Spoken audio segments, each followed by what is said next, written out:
All right, let's talk about Ikigai. You've seen it everywhere online, right? It's pitched as this secret to a long, purposeful life. But today, we're not here to just sing its praises. Nope, we're here for a brutally honest review of what Ikigai actually is, what most people get wrong about it, and why, if you're not careful, it can leave you feeling even more lost than when you started. And that brings us to the big, obvious question. If this concept is the magic bullet everyone says it is, then why are so many of us still feeling confused, stressed out, and completely lost, even after trying to apply it? There's a huge gap between the promise of Ikigai and the reality. And that's really our goal with this explainer. Most of the content out there on Ikigai is, well, it's very calm, very philosophical. But real life isn't like that, is it? Your bills don't wait for you to find your inner purpose. So we're going to cut through all that noise and give you some genuine clarity that might just save you a ton of time and frustration. So here's how we're going to break this all down. First up, we'll look at the promise of Ikigai versus the pressure it creates in the real world. Then, we're going to deconstruct that famous four-circle diagram that everyone shares online. After that, we'll uncover the original Japanese concept, find the wisdom that's still super valuable, and then I'll show you a practical way to actually build a sense of purpose. And finally, we'll get to our final honest verdict.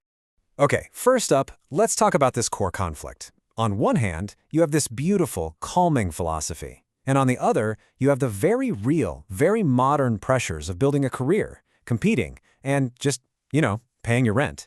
This is exactly where the internet's version of Ikigai starts to completely fall apart. Oh, right. Next, let's really tackle the thing you've all seen a million times, that four-circle Venn diagram. It's become the internet's go-to model for finding your purpose. But, as we're about to see, it has a massive, fundamental flaw. And here they are. You know them, what you love, what you're good at, what the world needs, and what you can get paid for. The idea is that the perfect sweet spot right in the middle is your life's purpose. It looks so clean, so simple, right? But here's the uncomfortable truth. For most people, especially when you're young or just starting out, that promise of perfect clarity, it just turns into total paralysis. Instead of getting you to take action, it actually makes you do nothing at all. And this is really the heart of the problem. That diagram creates this immense pressure to have it all figured out, to be perfect from day one.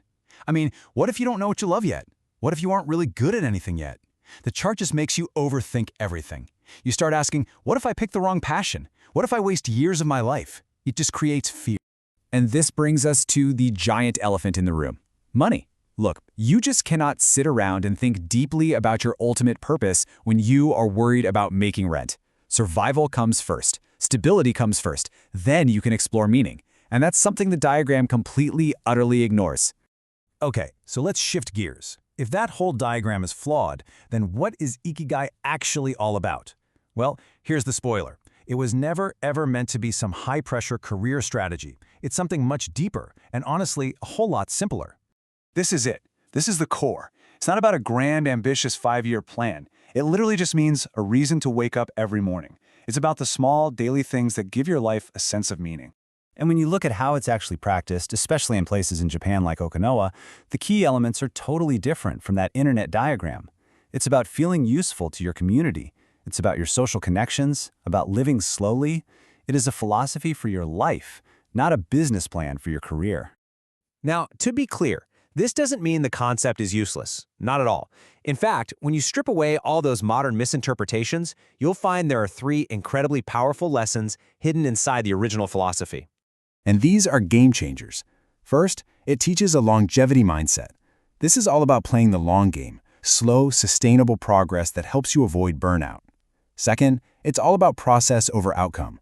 The real wisdom here is that respecting the daily effort, the grind itself, is the secret to success in the long run. And finally, it encourages identity-based discipline.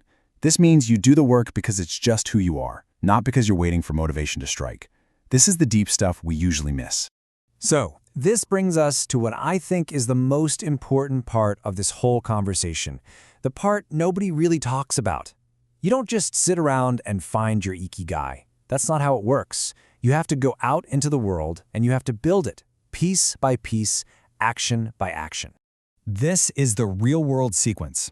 Step 1, choose a valuable skill that the market will actually pay for. You have to take care of survival first. Step 2, you practice that skill relentlessly until you are competent and financially stable.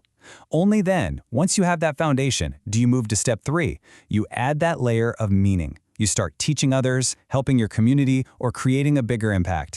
And what this really means is that your Ikigai isn't some static thing you just discover one day like finding a treasure chest. No way.